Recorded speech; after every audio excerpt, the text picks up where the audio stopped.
Hola a todos, gracias por estar aquí una vez más. Si acabas de llegar al canal, suscríbete, porque eso ayuda mucho a que sigan saliendo historias como esta. Y ya que estás escuchando, déjame en los comentarios desde qué lugar me acompañas. Ahora ponte cómodo, baja un poco la luz si quieres, y entra conmigo en esta historia. Me llamo Mateo Salgado. Durante casi 13 años trabajé como técnico de comunicaciones y jefe de campo para una pequeña empresa contratista de mantenimiento de radios, repetidores y enlaces de emergencia en la cordillera patagónica, al sur de Argentina. Nuestra base estaba en una ciudad fría y aislada llamada Valle Frío, cerca de lagos profundos, rutas angostas y montañas que parecían estar siempre mirando. Mi trabajo consistía en mantener vivos los sistemas de radio cuando el clima quería matarlos. Conocía torres que resistían inviernos capaces de doblar aluminio como si fuera lata, cajas de conexión llenas de polvo, avispas y hielo, baterías que morían sin aviso, cables que se partían por dentro aunque por fuera parecieran intactos, antenas que cantaban con el viento y repetidores que funcionaban solo porque alguien, alguna vez, había tenido la paciencia de apretar el tornillo correcto en el momento correcto. Aprendí que crestas de la montaña sostenían la señal como si fueran platos parabólicos naturales, y cuáles la rompían hasta convertir una voz humana en un montón de chasquidos sin sentido. Aprendí el sabor metálico del polvo de cobre, la sensación de los dedos entumecidos dentro de guantes de cuero, y ese ardor en las mejillas cuando el viento helado trae agua-nieve y parece querer arrancarte la piel. Cuando empezaron las primeras transmisiones de emergencia, yo conducía hacia el este por una ruta provincial que bordeaba el río Claro. El agua bajaba blanca, golpeando piedras negras entre cipreses, coigües y lengas amarillentas. En el asiento del acompañante llevaba mi caja de herramientas, 2 baterías de ciclo profundo, algunos conectores de repuesto, una carpeta con esquemas impresos, y el último mapa de papel que miré alguna vez con la tranquilidad de quien cree que el mundo seguirá funcionando mañana. La primera llamada sonó como una tormenta llegando por la radio. Eran avisos cortados, alertas sanitarias incompletas, mensajes del municipio, transmisiones de familias desesperadas usando equipos de mano de baja potencia, voces que se pisaban unas a otras y palabras que nadie quería escuchar. Después vinieron las órdenes de cerrar caminos, los pedidos de refugio, los hospitales solicitando apoyo, los bomberos voluntarios intentando coordinarse, la policía pidiendo que nadie se acercara a ciertas zonas, y finalmente las voces pidiendo refuerzos que nunca aparecieron. El chat de trabajo de la empresa se volvió una cadena de mensajes urgentes. Nuestros clientes, la defensa civil, el hospital regional, obras públicas, bomberos, guardaparques, todos nos pedían al mismo tiempo que priorizáramos sistemas, revisáramos enlaces, cambiáramos configuraciones, actualizáramos firmware, redirigiéramos señales, hiciéramos cualquier cosa para que despacho siguiera escuchando. Al atardecer, el dueño de la empresa envió una sola frase: mañana nos reorganizamos. Su número no volvió a encenderse jamás. A la mañana siguiente, la ruta principal estaba colapsada por camionetas, autos familiares, camiones de reparto y vehículos abandonados, todos orientados hacia el oeste, como si la gente hubiera decidido que la cordillera podía tragarlos y salvarlos al mismo tiempo. Los caminos secundarios hacia el Parque Nacional estaban bloqueados por autos dejados de cualquier manera, y los carteles amables que antes indicaban senderos, campings o miradores se habían vuelto inquietantes porque no había nadie junto a ellos. Los repetidores del Cerro Águila y del Cordón Las Nalcas siguieron en línea unas horas más de lo que esperaba. Luego, uno por uno, se apagaron. Tal vez por falta de energía. Tal vez porque alguien los desconectó para no atraer atención. Tal vez porque, simplemente, ya no quedaba nadie allí arriba. Yo estaba todavía al norte de Valle Frío cuando la frecuencia del hospital pasó de un caos controlado a un canal abierto lleno de ruido. Me detuve cerca de un estacionamiento de invierno donde antes las máquinas municipales preparaban senderos para esquí de fondo. Desde allí vi nubes bajas arrastrarse sobre el embalse de Piedra Negra mientras escuchaba a una ciudad entera intentando conservar la voz firme. Al mediodía entendí que no habría reunión, ni nuevo plan, ni oficina a la cual regresar. Al anochecer dejé de fingir que aún tenía empleo. La camioneta de la empresa, estacionada a mi lado, se convirtió en mía por pura inercia. Era una Ford blanca de servicio, con caja cerrada, portaequipajes, escalera lateral y un cofre de herramientas tan grande que una persona cabía dentro si se doblaba lo suficiente. Llevaba un mástil portátil dividido en 3 secciones de aluminio, 15 metros de caño roscado, una bobina de riendas, un kit de crimpeado, conectores PL259 y tipo N, 2 tramos de coaxial de baja pérdida, LMR, 400 y RG8X, además de una caja plástica llena de piezas solares, 2 paneles rígidos de 100 vatios, cables MC4, fusibles, terminales, cinta de aluminio y un controlador MPPT de 30 amperios. En la caja trasera había 2 bidones metálicos de nafta, uno azul de queroseno, un generador inversor pequeño y una caja de cosas que parecían basura hasta el día exacto en que dejaban de serlo, precintos, abrazaderas, coplas de caño, cinta doble faz, loctite, sellador de roscas, cuerda de paracaídas, ferritas, retazos de chapa y un rollo de cobre de 14. También tenía algo más valioso que todo eso, conocimiento de un lugar. Una vieja torre forestal de vigilancia, levantada en un filo alto por encima del valle del río Claro, a varios kilómetros del límite del parque. La llamaban Torre Alto Pinar. Años antes, yo había pasado 2 veranos ayudando en una cuadrilla de restauración, cambiando peldaños podridos, reforzando barandas, lijando marcos de ventanas y colocando nuevos vidrios bajo un cielo tan limpio que parecía que el sol presionaba el aire. El servicio forestal la usaba en temporada seca cuando el riesgo de incendio subía, pero la mayor parte del año permanecía vacía, juntando polvo, niebla y silencio.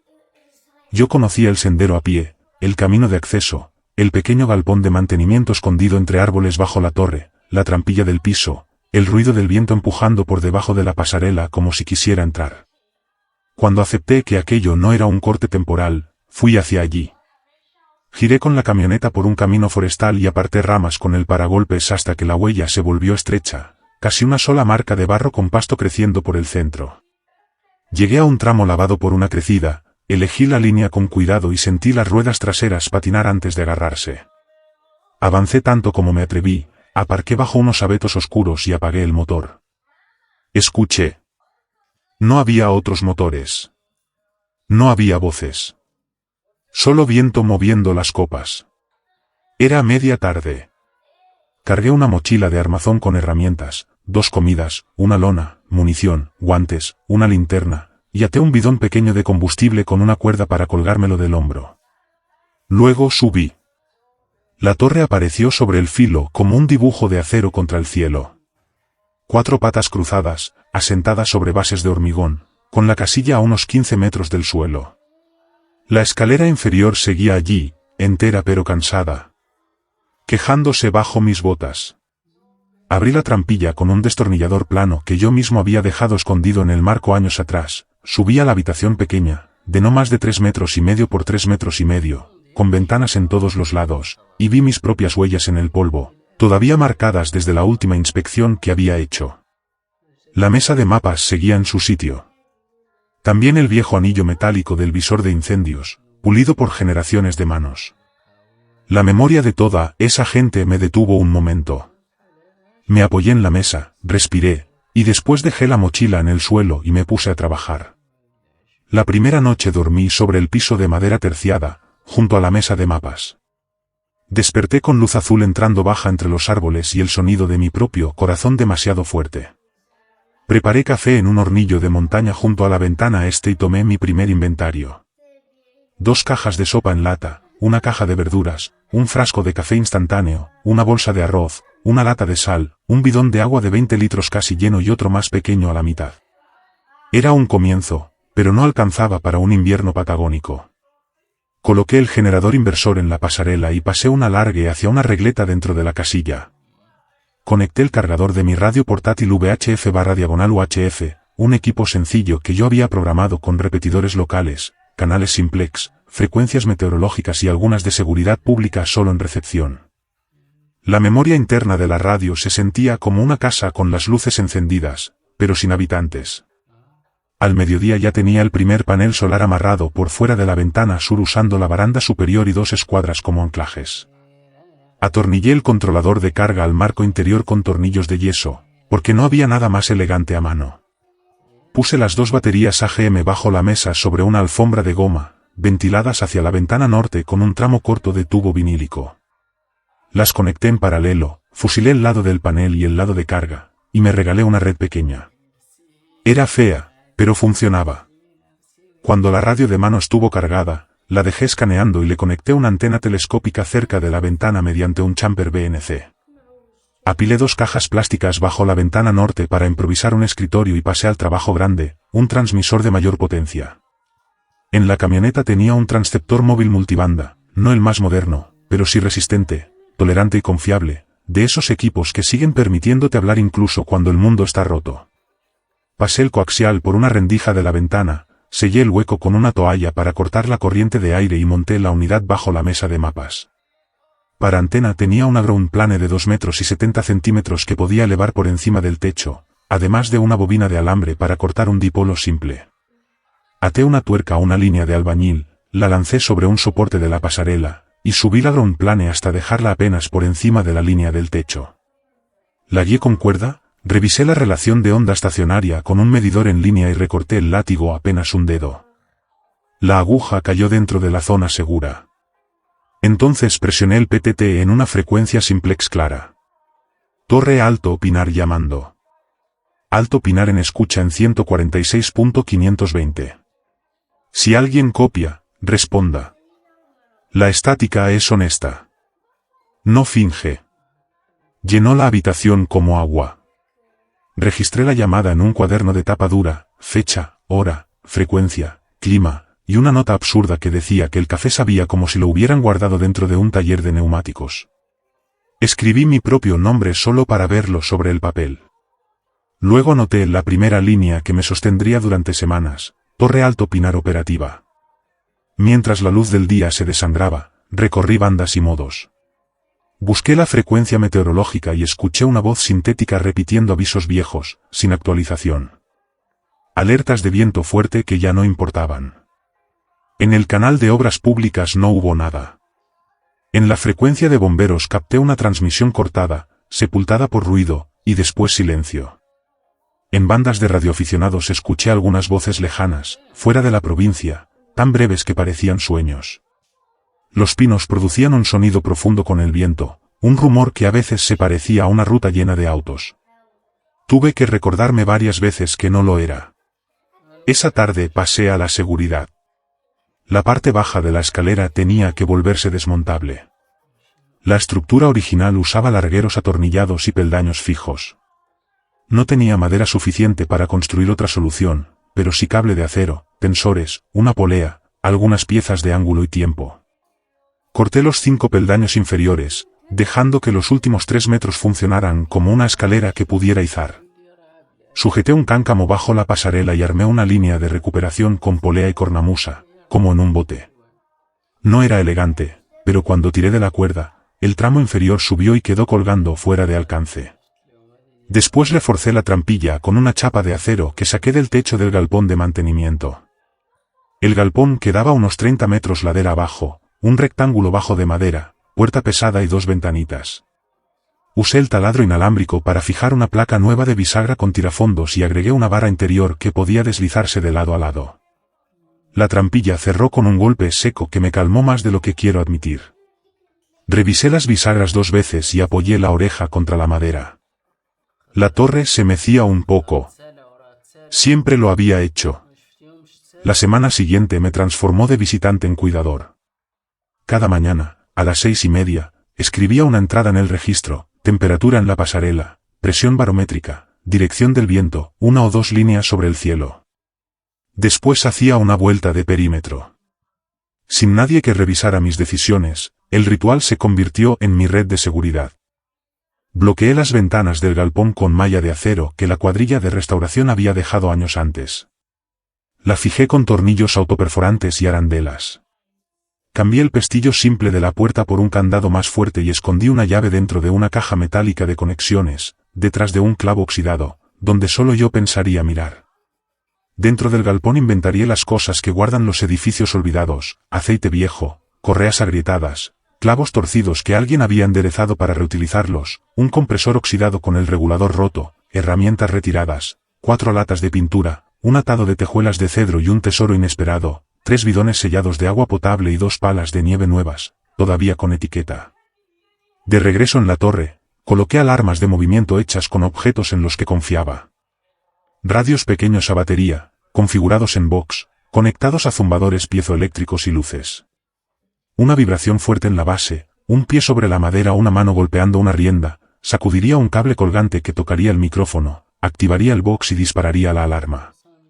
Puse una en la pata sur y otra en la este. Las etiqueté con cinta sobre la mesa para no confundir izquierda y derecha a las 3 de la mañana.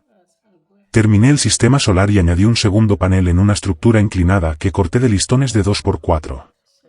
El controlador MPPT bebía luz durante el día y engordaba las baterías lo suficiente para usar la radio de noche, encender una tira tenue de LED y abrir de vez en cuando mi computadora portátil en modo sin conexión, donde tenía manuales, esquemas y documentos técnicos guardados desde años atrás.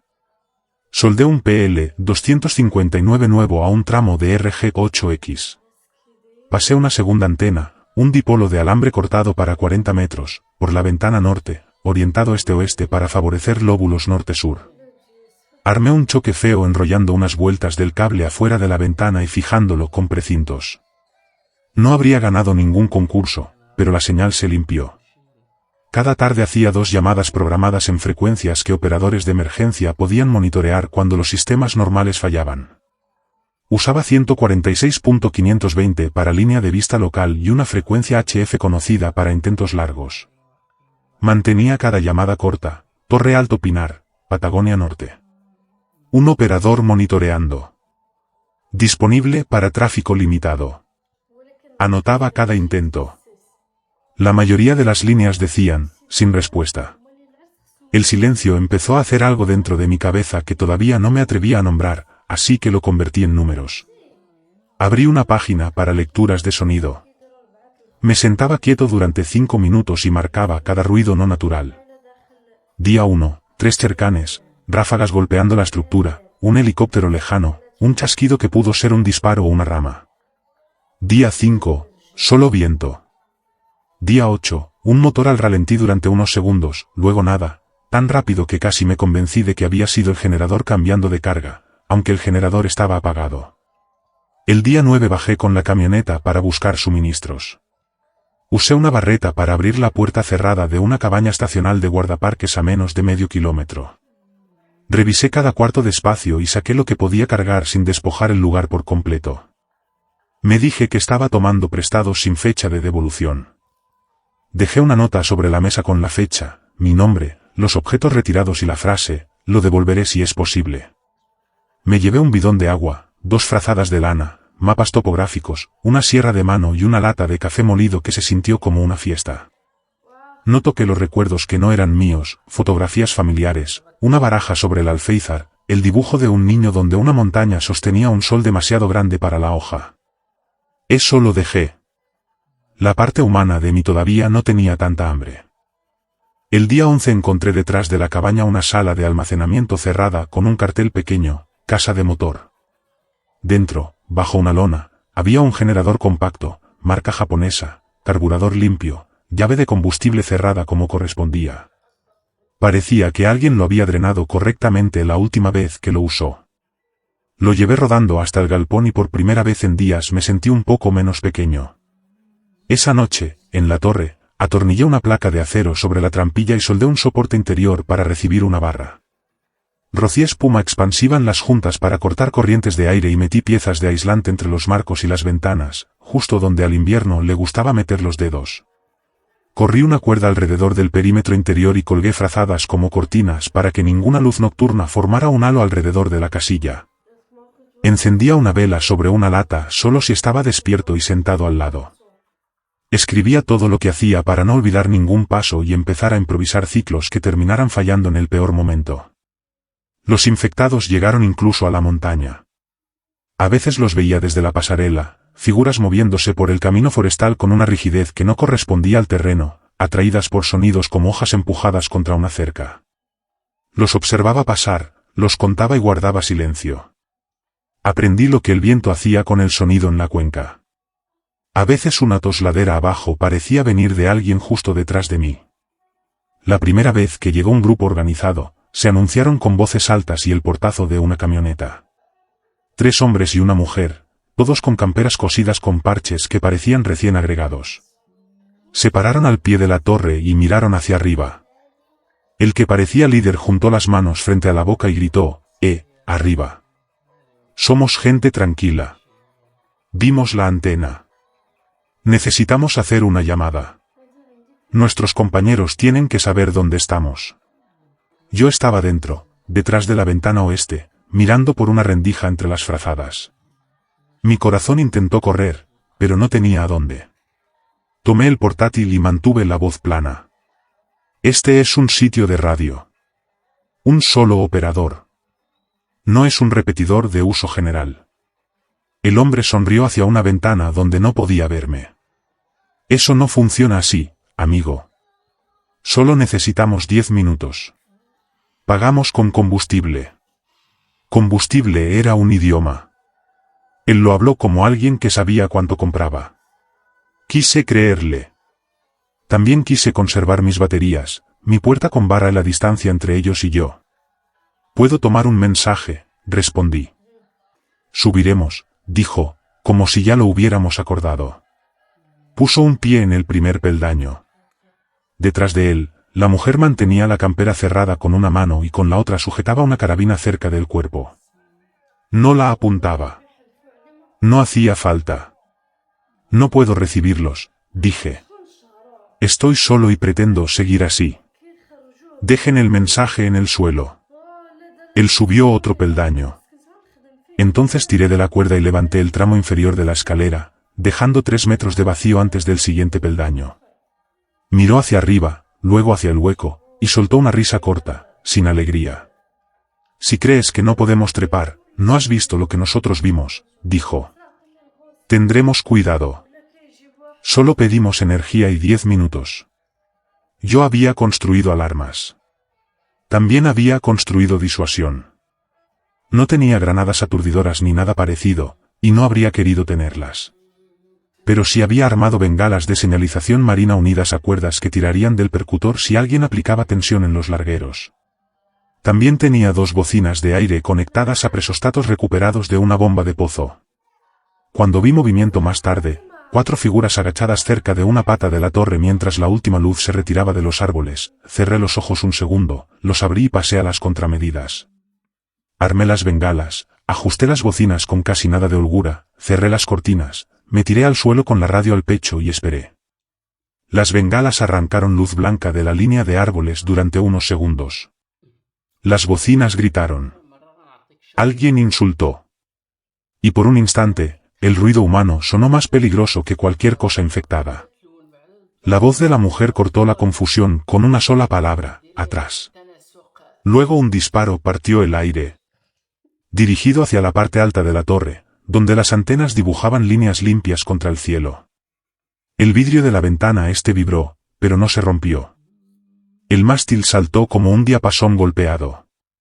Me quedé inmóvil, contando segundos, tratando de no respirar tan fuerte que el sonido me delatara y quedara grabado para siempre en mi memoria como el ruido que me mató. Las bocinas siguieron gritando hasta que las bengalas se apagaron y los contactos se enfriaron. Cuando regresó la oscuridad, ellos ya no estaban. A la mañana siguiente vi el daño. Una muesca en el mástil, 1 metro por encima del techo. La bala había mordido el aluminio y siguió hacia ninguna parte. La antena todavía mostraba una relación de onda estacionaria aceptable, pero el mástil se había torcido apenas. Una rienda había quedado floja de un lado. Lo bajé, cambié la sección superior, tensé los vientos y añadí una línea extra hacia el lado del viento dominante. Hacer algo práctico me sostuvo. Saber que era el único par de manos disponible me hundió.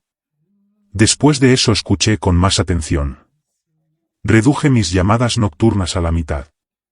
Las voces que sí oí cambiaron. Algunos intentaban comerciar por radio. Otros amenazaban. Una voz parecida a la del líder me insultó una noche, después me insultó de otra manera, luego rió y cerró con una frase que sonaba ensayada.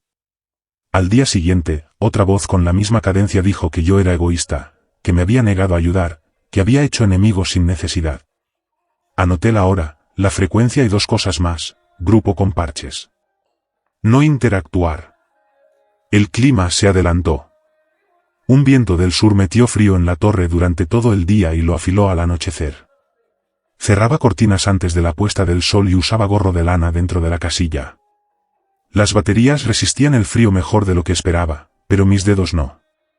Mis manos seguían firmes con una trimpadora y torpes con una cuchara. El día 26 se acabó el café. Lo anoté porque se sintió como cruzar una frontera. Escribí que racionaría los últimos restos y luego me detuve, porque ya los había racionado y eso no había cambiado nada. El día 30 usé la camioneta una vez más para traer bidones de combustible y un par de raquetas de nieve viejas de un garaje cercano al punto donde antes la máquina quitanieve solía dar la vuelta. Anoté el kilometraje aunque no lo necesitaba. Me parecía importante conservar alguna aritmética. El generador permanecía callado la mayoría de los días, pero lo encendía cada 3 jornadas durante 40 minutos para levantar las baterías si el sol no había hecho su parte. Jamás lo prendía de noche. Siempre escuchaba antes de tirar de la cuerda. Envolví el escape con una manta ignífuga para bajar un poco el ruido y fabriqué una pantalla de viento con 2 planchas de madera unidas por una bisagra en la parte superior, pintadas con el mismo gris de las patas de la torre. Si alguien miraba desde el camino, no notaría la forma salvo que ya estuviera sospechando. Racionaba la munición como racionaba todo lo demás, no porque temiera gastarla, sino porque disparar escribía una línea brillante en el aire que decía, «Estoy aquí». Tenía un rifle y una pistola, ambos comunes, bien mantenidos, presentes por si no quedaba otra opción. Prefería cerraduras, distancia y silencio. Prefería ser un hombre que daba los buenos días a las montañas y las buenas noches al viento. Me convertí en alguien que contaba cada día vacío como una victoria. La nieve llegó de golpe, suave al principio, y se tragó el camino en una sola noche. La camioneta dejó de ser una salida y pasó a ser un recurso congelado. Barría la pasarela con una escoba y una pala, y agregué una nota al registro, quitar nieve antes de las 9 o el hielo gana. El sol bajaba temprano y alargaba sombras densas a mitad de la tarde. La cosecha solar disminuyó, así que moví el trabajo de radio al mediodía, cuando las baterías estaban menos frías. Entonces comenzó la transmisión fantasma. Al principio fue apenas una chispa de voz, tan débil que podía ser mi cerebro intentando colocar forma humana sobre ruido aleatorio. Después fue una llamada que sonó como mi nombre en una frecuencia donde nadie debía conocerlo. Mateo. Una voz blanda, como una grabación reproducida desde 3 habitaciones de distancia y detrás de una cortina. Mateo, responde. No lo hice. Me mantuve en el horario. Tomé notas. Abrí una columna en el registro para anomalías auditivas y odié escribir esas palabras. Revisé conexiones, volví a crimpar un PL259 que no me gustaba, raspé oxidación de un terminal, agregué una abrazadera donde un cable se había vencido contra el techo. Las voces se acercaron. Algunas noches sonaban como alguien que había conocido 2 años antes, un radioaficionado de Lago Seco que hablaba de pesca y antenas. Algunas tardes sonaban como la mujer del grupo con parches, pero más suave. Una tarde sonó como yo. Me volví estricto con las rutinas. Escribía el registro en lapicera y luego lo copiaba en otro cuaderno con otra lapicera para obligarme a leerlo de nuevo y comprobarme. Comía a las 7:30, a las 12:30, y a las 6 si era posible. Si no tenía hambre, comía igual. Si me olvidaba y al levantar la vista el sol estaba mal, dejaba lo que hacía y comía. Si me encontraba mirando el alambre del dipolo, donde se doblaba sobre un clavo, pensando si un cable podía sentir algo por ser cable, me levantaba, abría la puerta, salía a la pasarela y respiraba hasta que el viento se llevaba las ideas sobrantes de mi cabeza. En el primer día de frío verdadero, ese frío que quema por dentro la nariz y convierte el aliento en humo que se desarma, bajé con un trineo que había construido con 2 tablas de cedro y ángulos de aluminio. Lo arrastré hasta la cabaña de guardaparques. Llevaba botas aisladas, campera de pluma bajo una capa impermeable, antiparras de esquí contra el viento y una bufanda que se cubría de escarcha. En la puerta de la cabaña sentí una forma fría que no era temperatura ni viento, sino espacio. No me gustó. Entré igual. En el dormitorio, donde las mantas seguían tensas sobre la cama, había 2 figuras bajo la ventana rota. Estaban quietas y equivocadas. En la curva de sus hombros entendí que la idea de una persona no es lo mismo que una persona. Retrocedí y me senté en el escalón durante mucho rato. Cuando pude respirar, volví a entrar, tomé una caja de clavos, una hoja de sierra de repuesto y una caja plástica con utensilios de cocina que podía limpiar. Dejé otra nota, mi nombre, la fecha, los objetos, y una frase sencilla, lo siento. De regreso en la torre preparé sopa. La comí despacio. Bajé la potencia del transceptor y realicé mis 2 llamadas programadas de todos modos. Alrededor de esa época empezaron los sueños. En uno, las patas de la torre estaban hechas de cuerda, y el viento se apoyaba en ellas con suavidad hasta que se doblaban y el piso tocaba el suelo, y la puerta se convertía en techo. En otro, el dipolo se transformaba en una escalera que no subía, sino que bajaba. En todos hablaba con la cadencia tranquila de un operador a alguien que nunca respondía. Despertaba con sabor a cobre y la certeza de haber hablado conmigo mismo dormido. Así que hice una regla, no tocar el micrófono durante los primeros 20 minutos después de despertar. Escrito en el registro parecía ridículo. Me mantuvo honesto en mañanas en las que amanecía con voces pegadas a la boca. 2 meses completos después de haber llegado a la torre, cuando el año nuevo ya había pasado en silencio y la nieve no, una señal entró limpia, como si alguien hubiera limpiado el polvo de toda la banda. Prueba del repetidor del aeródromo municipal de Valle Frío, dijo una mujer. Su tono tenía la precisión seca de alguien que había trabajado con radio en días normales. Aquí Eco Sur Sierra. Repito coordenadas. Dio latitud y longitud en grados y minutos. Las dijo 2 veces. Añadió una marca horaria con horas y minutos, usando horario civil, como alguien acostumbrado a mezclar lenguaje aeronáutico con costumbres de torre local. Luego dijo, cualquier estación que copie, responda. Sobre la mesa, mi café pasó de tibio a frío.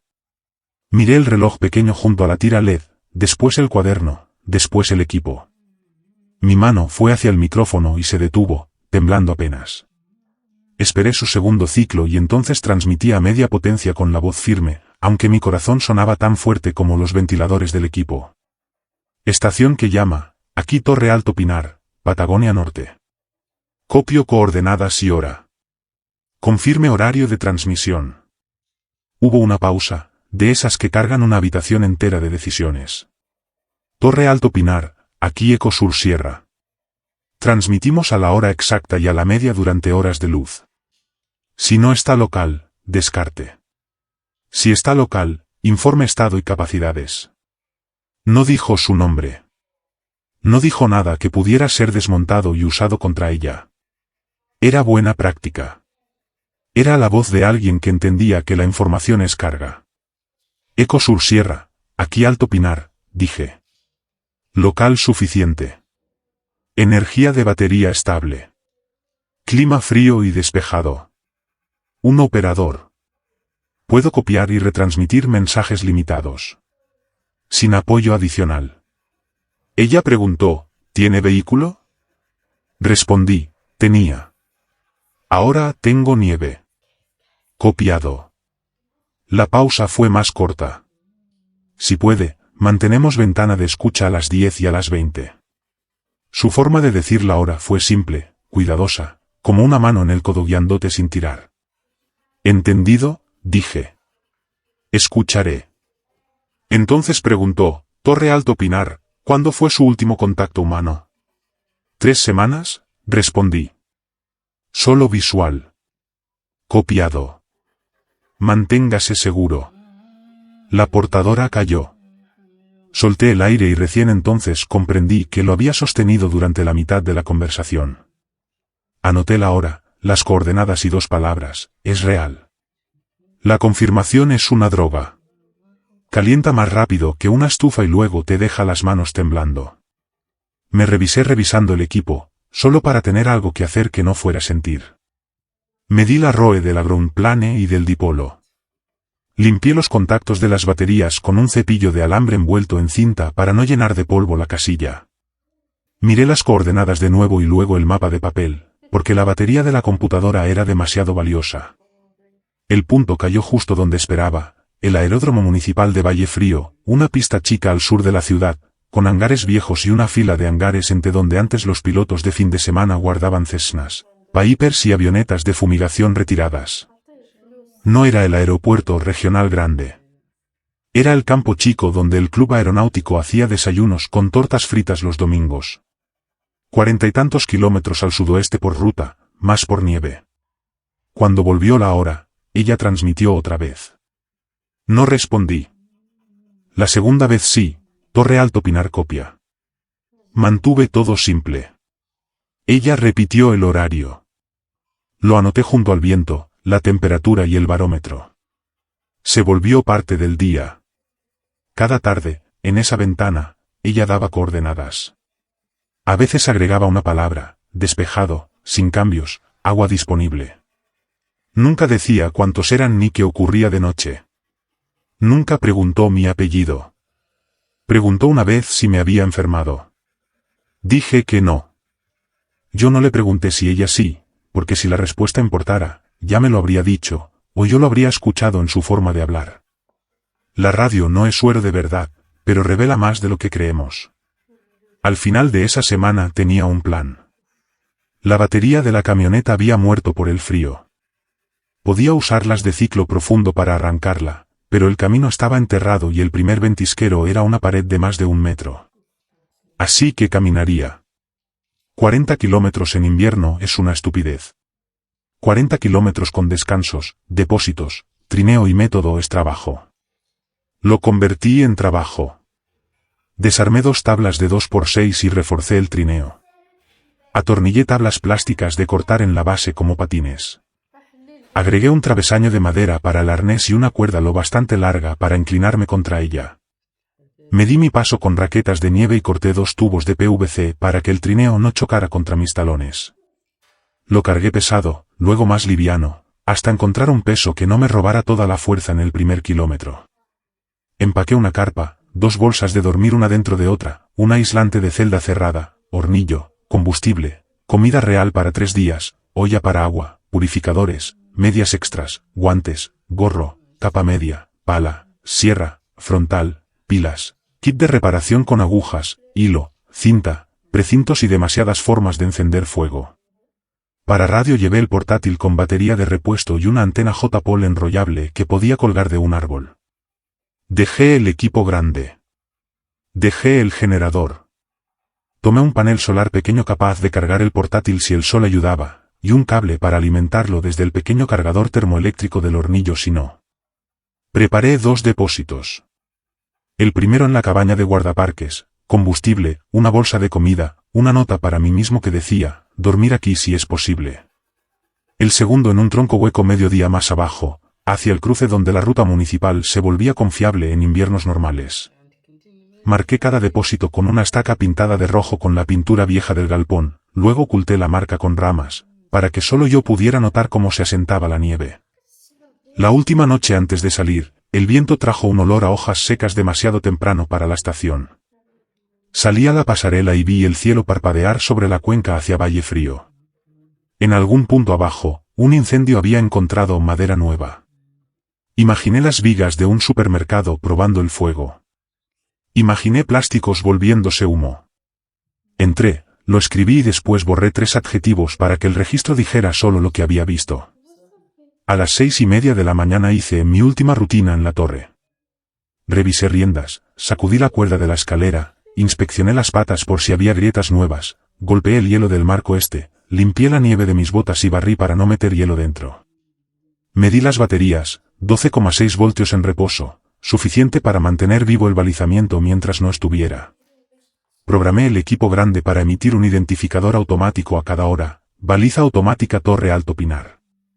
Dejé el portátil de mano sobre el escritorio, cargando desde solar, para quien llegara y lo necesitara. Apreté los tornillos de la bisagra con el gesto de quien acaricia a un perro antes de dejarlo con un vecino por unos días, aunque ninguno de los dos cree que sean solo unos días. A las 8 transmití con el indicativo de aquel lugar por última vez. Torre Alto Pinar a Eco Sur Sierra. Salgo con la primera luz. Tiempo estimado de viaje, 3 días. Monitorearé con equipo portátil a la hora y a la media cuando sea posible. Si no llego, asuman desvío o retorno. Si llaman y no respondo, no salgan a buscarme salvo que no tengan absolutamente nada mejor que hacer y quieran ver más nieve que camino. Ella rió una vez, suave. Sonó como una persona dentro de la habitación.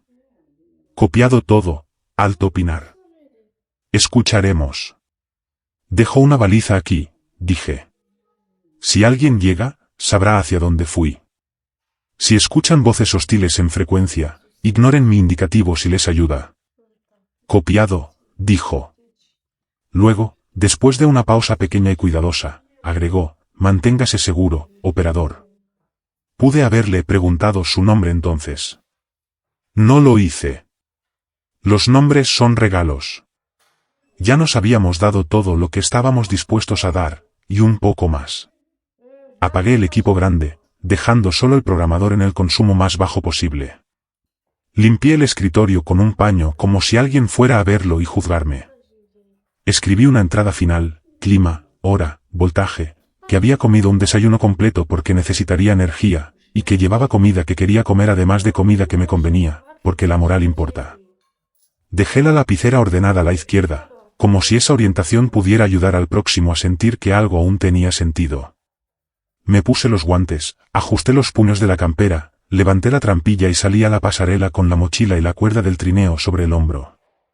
Miré el horizonte una vez y no dije nada, porque decir algo habría sido para mí, no para las montañas. Bajé la escalera hasta el último peldaño que todavía podía alcanzar. Descendí, solté la cuerda y la vi quedar colgando sobre 3 metros de vacío.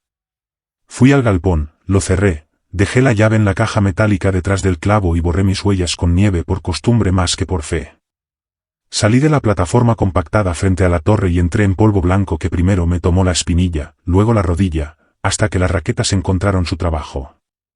El bosque tenía esa quietud acolchada que solo existe cuando la nieve mata los sonidos. Un pájaro gritó a la nada.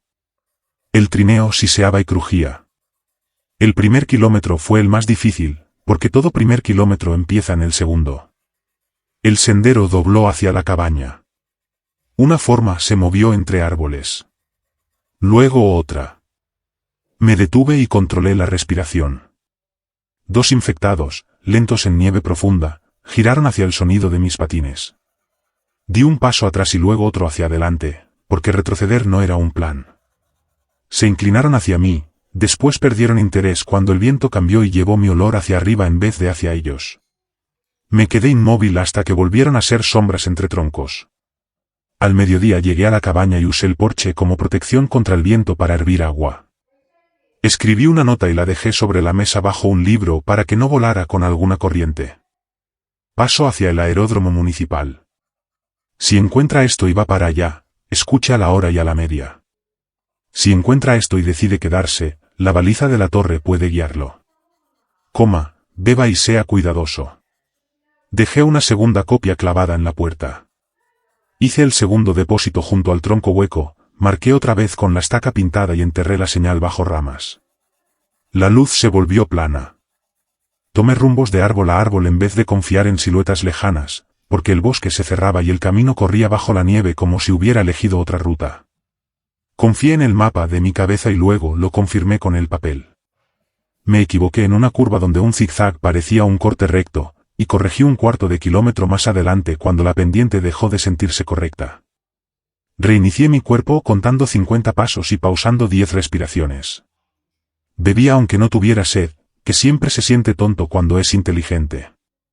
Esa noche armé la carpa en un grupo de pinos jóvenes y apretados que habían crecido después de un incendio de hacía más de 10 años. Nivelé el terreno con la pala, compacté una plataforma con las raquetas y monté la carpa encima. Herví agua y comí. Colgué la comida de un árbol porque los viejos hábitos siguen siendo buenos hábitos aunque no hayas visto un oso en semanas. Tendí la antena enrollable entre 2 troncos pequeños y revisé el portátil. No oí nada salvo el siseo limpio y algún chasquido del mundo asentándose. No llamé. Ajusté la alarma del reloj para la ventana de la mañana y dormí con la radio al fondo de la bolsa, donde las baterías conservarían calor. Al amanecer el cielo era una hoja limpia. Las coordenadas del aeródromo seguían en mi cabeza, grados y minutos con una fracción que no me llevaría al estacionamiento ni al final de la pista, sino a la cerca junto a un hangar. Avancé constante, luego más lento a medida que el día bajaba. En la ventana de la tarde me detuve en un claro donde la señal tenía oportunidad de escapar recta. Llamé. Ella respondió como si siempre hubiera sabido que yo estaría allí. Hizo buen tiempo, dijo. Mitad de camino, respondí. Espero 2 noches más. ¿Copiado, que transporta? Preguntó con cuidado, y añadió para que oyera la seguridad dentro de la pregunta, podemos encontrarlo en la puerta si llega al perímetro. portátil, energía limitada, trineo, carpa. Sin motor. Copiado. La cerca perimetral está intacta. Dejaremos marcas en la puerta norte de servicio. Si llega y no lo vemos, espere en el hangar este con puerta azul. Está seco y da la espalda al camino. Copiado, dije, y sonreí hacia el micrófono porque una puerta azul era una instrucción sólida. Conozco el lugar. El segundo día fue más largo. El frío cedió un poco al mediodía y mordió de nuevo a las 3. Crucé un pequeño puente peatonal donde el hielo crujió bajo las tablas y seguí porque volver habría sido más peligroso que avanzar. Me caí una vez, me incorporé, revisé el trineo y reparé un patín rajado con cinta y cuerda. Pasé la segunda noche en un claro pequeño donde las estrellas parecían demasiado cercanas y demasiadas. Dormí a golpes. Soñé con la torre, todas sus ventanas negras, y la baliza murmurando para sí misma como una persona en otra habitación. El tercer amanecer empaqué con manos rápidas, aplasté la carpa con los puños enguantados y até todo con nudos dobles. Los árboles empezaron a espaciarse. El camino se ensanchó sin pedir permiso. El aire olía distinto, el aceite débil de vehículos, el polvo de un lugar donde las ruedas habían gastado la primera capa de tierra durante tantos años que incluso bajo nieve lo recordaba. Subí a una loma y vi el valle abrirse como un libro por una página marcada. Reconocí la forma de valle frío allá abajo, la línea de la ruta, la franja oscura del río. Me dije que podía mirar, pero no celebrar. No hay nada más peligroso que el alivio cuando aún queda distancia. Cerca del mediodía apareció la cerca perimetral, alambre tejido medio enterrado, 3 hilos en la parte alta y un cartel que antes habría ignorado sin leer, pero que ahora parecía importante, Aeródromo Municipal de Valle Frío. Avancé junto a la cerca hasta que vi la marca en la puerta norte de servicio. Una tira de tela azul atada al alambre y un triángulo hecho con cinta de topografía del lado interior, para que no volara hacia el camino y llamara atención. El pestillo tenía un candado pasado, pero sin cerrar. Aparté la nieve, metí la mano por la malla y levanté el pasador. La puerta abrió lo justo para una persona y un trineo. Dentro, el mundo era el mismo y completamente nuevo. La pista estaba blanca y recta. La manga de viento colgaba muerta. Los hangares parecían dientes contra el cielo. Mantuve el trineo quieto y los ojos en las puertas de los hangares del este. Una era azul. Fui hacia allí. La puerta se abrió con facilidad y entré en una sala alta, tenue, con olor a aceite frío y aluminio. Cerré detrás de mí y dejé que mis ojos aprendieran la oscuridad. Alto Pinar, dijo una voz. En persona sonaba diferente, más cálida, menos cautelosa. Venía detrás de una pila de cajones. Una mujer salió. Usaba campera gruesa, gorro de lana y una expresión que comenzó neutral y se movió hacia la bondad cuando la mía volvió a parecer humana. Mantuvo las manos bajas y vacías, a la vista. Yo la imité sin pensarlo. Los dos sonreímos apenas ante la coreografía. Soy Mateo, dije. Soy Mara, respondió. Antes trabajaba tráfico aquí los fines de semana, cuando necesitaban ojos extra. Por un segundo pareció incorrecto permitir que el silencio siguiera. Permanecimos así, calibrándonos. Luego hicimos lo que hacen las personas que han hablado por radio cuando se conocen en vivo, empezamos por la logística. ¿Combustible?, preguntó ella. En bidones. A mediodía atrás. Dejé depósito. ¿Agua? Para hoy. Puedo derretir nieve. ¿Energía? Panel pequeño en el trineo. Suficiente para cargar el portátil si el sol quiere ayudar. Ella asintió. Podemos darle un lugar para dormir y calor.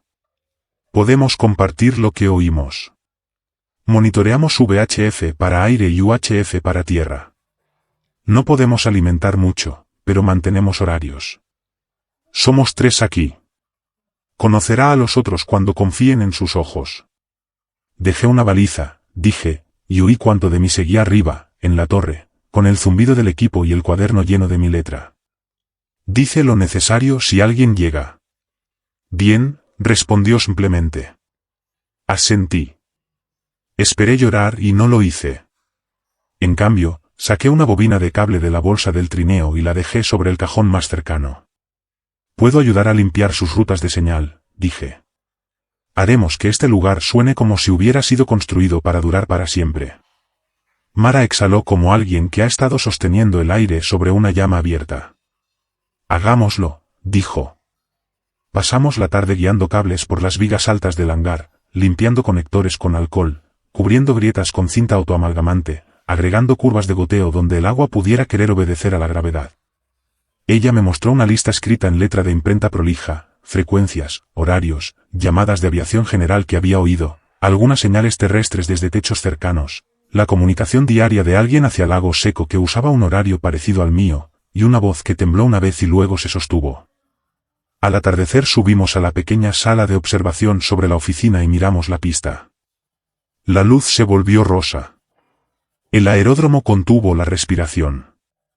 Abajo, en un hangar, un generador encendió un momento y luego se apagó cuando alguien lo cortó a la hora correcta para que no le dijera al mundo dónde vivían los recursos. El viento levantó láminas delgadas de nieve sobre la plataforma. Mañana, si el tiempo aguanta, pondremos un mástil mejor en el lado sur de la oficina y dejaremos su antena enrollable como respaldo, dijo Mara. Etiquetaremos todo. Pondremos un segundo horario para cualquiera que sea local y un tercero solo para usted y la frecuencia que dejó en la torre. Asentí. Si alguien responde desde la torre, díganle lo que me dijo usted a mí. Beba y sea cuidadoso, dijo. Sonreí sin querer. Dígale también que volveré si este lugar no me necesita más. Ella no preguntó qué quería decir con volver. Yo tampoco. Hay preguntas que se contestan con lo que uno hace después, no con lo que dice. Esa noche, en una oficina pequeña con una puerta que cerraba y una cama plegable hundida donde otra persona había dejado por fin aflojar la espalda, saqué el portátil y lo puse sobre el escritorio. El reloj marcaba las 9:58. Escuché durante los 2 minutos previos a la hora y transmití al comenzar la marca. Torre Alto Pinar, aquí Mateo, dije en una frecuencia que quizás solo respondería una máquina susurrándose a sí misma. Si alguien sigue ahí afuera, llegué al aeródromo. Mantendré horario. Mantendré una luz encendida cuando pueda. La torre hizo su trabajo. Si llegan a ella, pisen ligero, revisen la escalera y no apoyen todo el peso en el marco de la ventana porque la madera es más vieja allí y merece respeto. Si necesitan un sitio para estar solos con un buen horizonte, ese es el lugar. Si necesitan gente, vayan al sur hasta encontrarla cerca y busquen la puerta azul. Solté el botón y escuché. En algún sitio, 50 kilómetros al norte y una vida entera lejos, la radio de la torre estaría murmurando su frase horaria en una habitación vacía. Baliza automática Torre Alto Pinar.